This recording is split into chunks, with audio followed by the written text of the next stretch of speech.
आज जब हम लोग इस कालखंड में खड़े हुए हैं तो मुझे लगता है कि जब मैं किशोरावस्था में था और श्री राम जन्मभूमि का आंदोलन प्रारंभ हुआ था, उस महान यज्ञ में जिसमें करोड़ों लोगों ने कई पीढ़ियों तक अपनी आहुति दी, उसकी पूर्णाहुति देखते हुए देखना अपने आप में एक बहुत सुखद अनुभव होता है। और यह काल इसलिए भी अधिक महत्वपूर्ण है कि यह भारत के अमृत काल का ही कालखंड नहीं है, बल्कि श्री राम मंदिर के माध्यम से शताब्दियों से सोई हुई भारत की चेतना के पुनः उठकर अग्रसर होने और विश्व को नया संदेश देने का एक संधिकाल भी है। और इसलिए मैं ये कह सकता हूं कि मेरे मन में एक भाव आया कि ये ऐसा काल था जिसमें बहुत कुछ असंभव लगने वाली चीज भी साकार रूप धारण हुई है।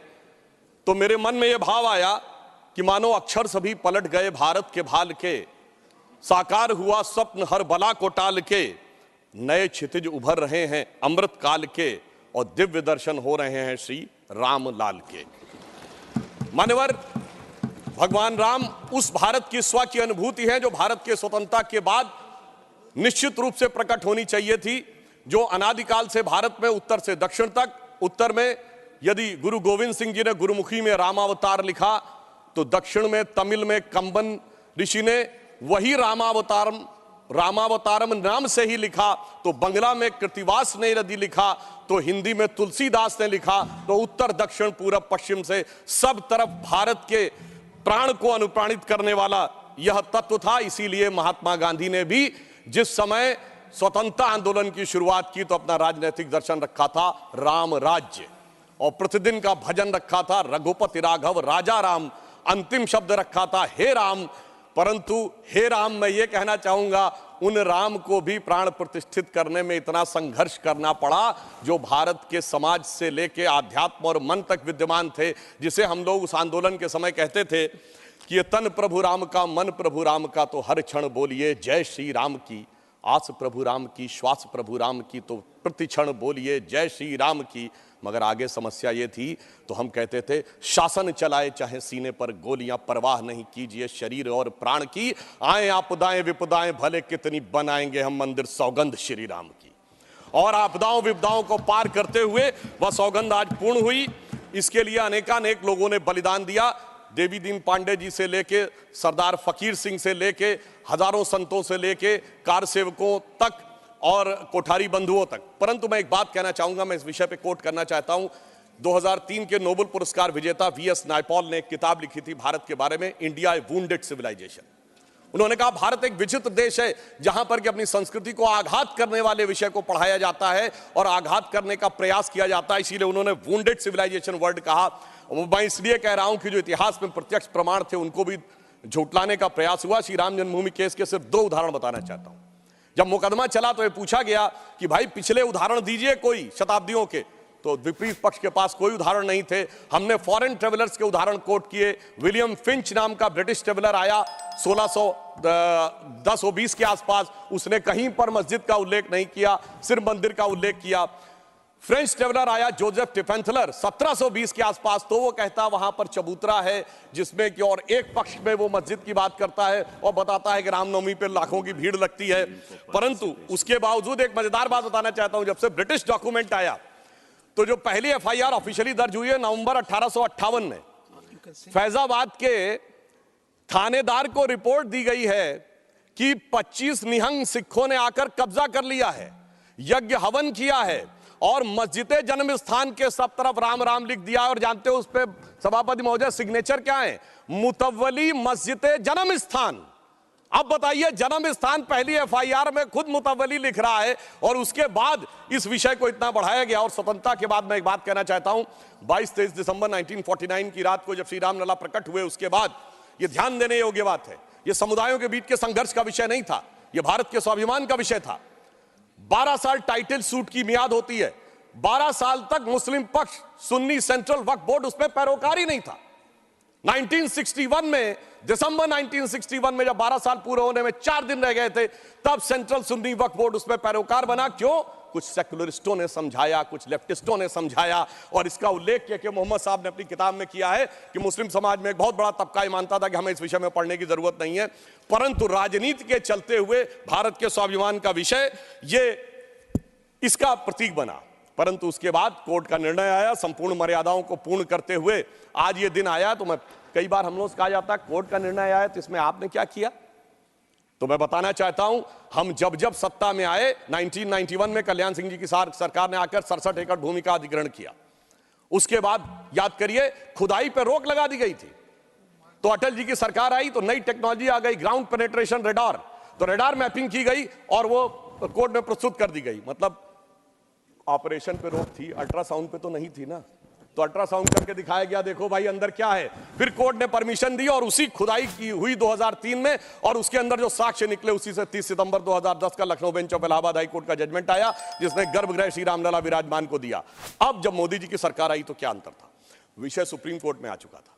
सबसे बड़ी समस्या यह थी कि सुप्रीम कोर्ट में सारी सारी प्रोसीडिंग सिर्फ इंग्लिश में होती है, और वहां सारे डॉक्यूमेंट्स जो हजारों हजार पेज के थे उनको इंग्लिश में ट्रांसलेट करना था विद ऑथेंटिक डॉक्यूमेंट्स, जिसमें अरबी फारसी के भी थे, संस्कृत के भी थे, सबके थे। तो हमारी सरकार में आने के बाद अगर 60 साल उसमें लगे थे, हो सकता 50 साल इसमें भी लग जाते, क्योंकि बहुत से लोग वकील का चोला ओढ़कर खड़े होकर ये भी कहते थे फलां साल के पीछे ले जाइए इस जजमेंट को। मगर मोदी जी की सरकार ने आने के बाद 24/7 लगाकर सारे के सारे जो डॉक्यूमेंट्स थे उनका केवल 2-3 वर्षों में ट्रांसलेशन किया, और उसके बाद जाके कोर्ट में अर्जी लगाई कि डे टू डे हियरिंग होनी चाहिए, क्योंकि हमारी सरकार तो उसमें विचार करती थी कि हनुमान तेहि परसा करि पुन कीन्ह प्रणाम, राम काज कीन्हे बिनु मोहि कहां विश्राम। और फिर आपने देखा कि वो जब जजमेंट आया, और ये भी एक सुखद संयोग देखिए कि मान्यवर, हमसे टीवी डिबेट में अक्सर बहुत पूछा जाता था कि आ गए भाजपा वाले, कहते हैं रामलला हम आएंगे, मंदिर वहीं बनाएंगे, तारीख नहीं बताएंगे। महोदय, राम का मंदिर कोई इमारत नहीं थी, ये भारत की भव्यता का आगाज था, और वो तारीख कोई तारीख नहीं थी, वो काल की गति थी। और वो तारीख क्या थी मैं बताना चाहता हूं। जब रामलला इस मंदिर में आए हैं तो वो तारीख आई है, 4 करोड़ गरीबों को घर लेकर आई है, 11 करोड़ लोगों के लिए शौचालय लेके आई है, 54 करोड़ लोगों के लिए जनधन अकाउंट लेके आई है, हर गांव में बिजली, हर गांव में सड़क लेकर आई है, और इतना ही नहीं, हर शहर में हर राज्य में एयरपोर्ट लेकर आई है, समुद्र पे सबसे बड़ा सेतु अटल सेतु लेकर आई है, और चिनाब नदी पे दुनिया का सबसे ऊंचा पुल चिनाब का पुल लेकर आई है, हाईएस्ट एफडीआई लेके आई है, हाईएस्ट फॉरेन एक्सचेंज रिजर्व लेके आई है, फास्टेस्ट ग्रोइंग इकोनॉमी लेके आई है। और जनाब, वो फिल्म का डायलॉग होता था, तारीख पे तारीख, तारीख पे तारीख वाला इंडियन पैनल कोड को तारीख का हिस्सा बनाकर भारतीय न्याय संहिता लेके आई है, जो 3 साल के अंदर सारी तारीखों को खत्म कर देगा। मगर महोदय, ये तारीख का राज थोड़ा और गहरा है, क्योंकि जब राम मंदिर की प्राण प्रतिष्ठा होनी थी तो तारीख वो होनी थी कि प्रधानमंत्री को जाना था, यानी तारीख उसका इंतजार कर रही थी कि ऐसा प्रधानमंत्री आएगा जो उस दिन आकर प्राण प्रतिष्ठा करेगा। और वो प्रधानमंत्री भी कैसा होगा, जो कि पूरे राष्ट्र का सपोर्ट लेकर, हाँ बोल रहे हैं प्लीज, अरे भाई बोल रहे हैं madam please, not allowed, please बैठे आप, काहे परेशान हो रहे हैं? आपको इजाजत नहीं है, nothing is going on record, please. अरे सुनिए, आप बोले। महोदय, प्रधानमंत्री भी कौन होगा, जो पूरे देश का जनादेश लेकर आया होगा, और दूसरी बार भी लेकर आया होगा, जो अपने घोषणा पत्र में यह लिख के लाया होगा कि हम राम मंदिर का प्राण प्रतिष्ठा करेंगे, हम निर्माण का मार्ग प्रशस्त करेंगे। यानी 140 करोड़ लोगों के जनादेश के साथ वो तारीख आने वाली थी जिस तारीख का इंतजार था। और महोदय, सिर्फ तारीख इतनी नहीं थी मान्यवर, अगर शास्त्रीय ढंग से प्राण प्रतिष्ठा होनी थी तो 11 दिन का उपवास रख के तपस्या भी करनी थी। तो ऐसा भी प्रधानमंत्री आने वाला था जो संकल्प लेकर 11 दिन की तपस्या करे। और मैं महोदय एक और बात कहना चाहता हूं, 11 दिन नारियल का पानी पी के हम में से कितने लोग तपस्या कर सकते हैं महोदय? वो जो हर नवरात्र ऐसे रहता हो उसी के तपस्या का वो अभ्यास होगा। और मैं बताना चाहता हूं, स्वामी गोविंद गिरी जी जो कोषाध्यक्ष है न्यास के, उन्होंने जब उपवास तोड़वाया तो उन्होंने कहा मैं तार्किक व्यक्ति हूं, मेरे मन में संदेह था। तो जब इनकी माताजी जीवित थी तो मैंने उनसे पूछा था, तो उन्होंने कहा 40 वर्षों से अभ्यास है ये उपवास रखने का, इसलिए 11 दिन शासकीय कार्य रखते हुए भी वो उपवास कर पाए। ऐसे व्यक्ति की प्रतीक्षा थी तारीख को। और फिर दक्षिण में जाकर, चाहे नासिक हो और फिर चाहे गुरुवायूर का मंदिर हो अथवा रामेश्वरम में खड़े होकर जब प्रधानमंत्री जी 22 कुओं के जल से स्नान कर रहे थे, जो भारत के संपूर्ण क्षेत्र का प्रतिनिधित्व करते हैं, तो यह संदेश था दूर दक्षिण सिरे पर खड़े होकर कि देखिए ये राम है जो घट-घट में व्याप्त है पूरे उत्तर से दक्षिण तक। और उस तपस्या से प्रकट होने के बाद उस प्रधानमंत्री की दरकार थी तारीख को, क्योंकि राम का काज कौन कर सकता है। गोस्वामी जी लिख गए हनुमान चालीसा में, सब पर राम तपस्वी राजा, जिनके काज सकल तुम साजा। अगर राम तपस्वी राजा थे तो तपस्वी प्रधानमंत्री भी होना चाहिए था वो करने के लिए, और इस तारीख का इंतजार था। तारीख का ये राज समझने के लिए हम आपको समझाएंगे भी तो शायद आप नहीं समझ पाएंगे। और इसीलिए मैं कहना चाहता हूं कि इतना ही नहीं, महत्वपूर्ण बात यह थी कि सब कुछ शांति और सौहार्द से निपट गया। जब राम मंदिर का मुद्दा उठा था तो कितने प्रकार की चीजें होती थी। इसके लिए हमें निश्चित रूप से सरकार, प्रधानमंत्री को धन्यवाद देना चाहिए। पूरे देश में जिस प्रकार का सौहार्दपूर्ण वातावरण रहा, और महोदय 90-92 में भारत ही नहीं अगल बगल भी बहुत कुछ हुआ था। अब की अगल बगल में भी शांति बनी रही, ये तपस्वी राजा का प्रताप था। और इतना ही नहीं महोदय, अबू धाबी में भी मंदिर बनने जा रहा है। मुझे लगता है भारत के लिए अमृत काल में सांस्कृतिक गौरव का इससे बेहतर काल नहीं आ सकता था कि राम मंदिर भी बन रहा है और अबू धाबी में भी मंदिर बन रहा है। और मैं एक और बात कहना चाहता हूं महोदय, यह हिंदू मुस्लिम का विषय नहीं था, यह भारत के जय और विजय का विषय था, और उससे भी बढ़कर यह मूल्यों का विषय था। कौन से मूल्य थे?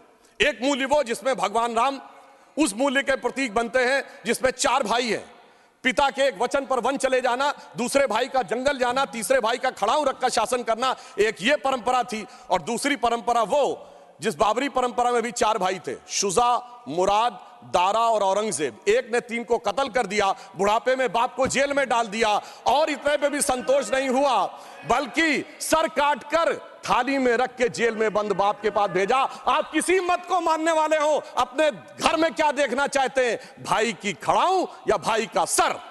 इन 2 मूल्यों के अंतर का यह प्रतीक था। इसका हिंदू मुस्लिम से कोई नहीं था।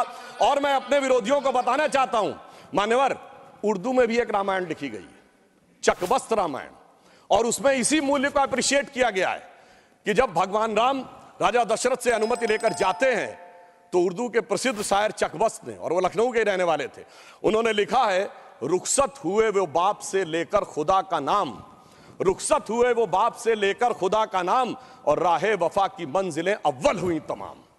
यानी उनको तो दिखा कि राहे वफा की कौन सी मंजिलें हैं जो अव्वल हो रही हैं। मगर क्या बताऊं महोदय, एक फैक्ट बताना चाहता हूं। 22-23 दिसंबर 1949 की रात को जब श्री राम लला प्रकट हुए तो सबसे पहले वो रोशनी किसने देखी थी? वो यूपी गवर्नमेंट का एक सिपाही था जिसका नाम था अब्दुल बरकत। उसने बाकायदा मजिस्ट्रेट के सामने बयान दिया है कि रात में उसको दिव्य रोशनी दिखी, और जब दिव्य रोशनी हटी तो वहां पर श्री राम लला विराजमान थे। अब्दुल बरकत को रोशनी 1949 में दिख गई, मगर कुछ सियासत वालों को रोशनी 2024 में नहीं दिख रही है। और मैं आपको बताना चाहता हूं, बाबरी पक्ष के पैरोकार थे इकबाल अंसारी, और यह उदारता देखिए कि सबको बुलाया गया, विरोध करने वालों को बुलाया गया, ट्रस्ट के द्वारा गोली चलाने वालों को बुलाया गया, और इकबाल अंसारी को भी बुलाया गया, और इकबाल अंसारी प्राण प्रतिष्ठा में आ गए। उनका इकबाल तो बुलंद हो गया, मगर इन लोगों का इकबाल जमींदोज हो गया। और मैं ये भी बताना चाहता हूं, उसका एक कारण है, ऑन द लाइटर नोट, इसको कोई पर्सनल ना ले महोदय। ये कहा जाता है कि हमारे यहां राम का तत्व या ईश्वर का तत्व कौन नहीं समझ पाता है? जो कामी, क्रोधी, लोभी, खलकामी हो। और राजनीति में वो नहीं समझ पाता जो सेकुलर और वामी हो। अब मैं ये बताना चाहता हूं महोदय कि जो लोग कहते हैं भगवान राम ने अपने जीवन में ये मंदिर किस चीज का प्रतीक है, कई लोग एक आध कोई शब्द लेकर बगैर पढ़े हुए, बगैर उस भाषा को जाने हुए अपनी बात कहने लगते हैं। तो मैं बताना चाहता हूं, भगवान राम ने कौन मेरा भक्त है इसका बाकायदा उदाहरण दिया। उन्होंने लिखा है, जात पात कुल धर्म बड़ाई, धन बल परिजन गुण चतुराई। इन 10 चीजों से मैं नहीं मिलता। मैं कैसे मिलता हूं? भक्ति से मिलता हूं। ये सारी 10 चीजें हो किसी के पास और भक्ति ना हो, तो उन्होंने कहा, भगतहीन नर मोहे ऐसे, जल बिन बारिध लागे जैसे। अर्थात अगर ये सब कुछ हो, जात पात कुल धर्म बड़ाई ये हो, भक्ति ना हो तो ऐसा जैसे बादल हो उसमें पानी ना हो। इसलिए भगवान ने इस बात का संदेश दिया। और मैं एक विषय और कहना चाहता हूं। जब राम मंदिर का निर्माण हो रहा था तो कहा जाता था साहब वैज्ञानिक प्रमाण दीजिए। मैं बस एक बिंदु विज्ञान का भी और बताना चाहता हूं। यह विशुद्ध विज्ञान है, क्योंकि अगर आपने रामचरितमानस के शुरुआती श्लोक पढ़े हो तो उसमें बहुत साफ लिखा, सीताराम गुणगाम पुण्यारण्य विहारिण्यो वंदे विशुद्ध विज्ञानो कबीश्वरो कपीश्वरो। अर्थात विशुद्ध विज्ञान महर्षि वाल्मीकि ने लिखा। और विज्ञान क्या है? पूछा गया था कि भगवान हुए कब, ये तो बताइए, यहां हुए कि नहीं ये बताइए। अब आप ये बताइए कि आज हम समय कहते हैं, उनका एग्जैक्ट टाइम लिखा है। जैसे आज हम टाइम कह रहे हैं, दिल्ली में कुछ और है, लंदन में कुछ और है, तो एक जीएमटी ग्रीनिच मीन टाइम बताया गया। पर अगर आपसे पूछा जाए टाइम का एब्सोल्यूट मेजरिंग पैरामीटर क्या है, which is equally applicable on earth, moon, solar system and any point in the space, it is only the relative positions of planet। और भगवान राम का वो exact relative positions of planet, जो Einstein का fourth dimension कहा जा सकता है, वो लिखा है कि मेष राशि में सूर्य था, मकर राशि में मंगल था, तुला राशि में शनि था, मीन राशि में शुक्र था। और जब नासा ने अपने प्लेनेटोरियम गोल्ड सॉफ्टवेयर में डाला तो 5114 बीसी की डेट निकल आई। इससे ज्यादा किसी को सबूत चाहिए? विज्ञान का वो सबूत मिला। और इतना ही नहीं, मैं बताना चाहता हूं, जिन लोगों ने अगर पढ़ी हो तो भगवान राम के जन्म के समय लिखा है कि चैत्र मास के समय शरद ऋतु थी। अंगद बताते हैं कि अश्विनी मास यानी आज के अक्टूबर के समय वसंत ऋतु थी।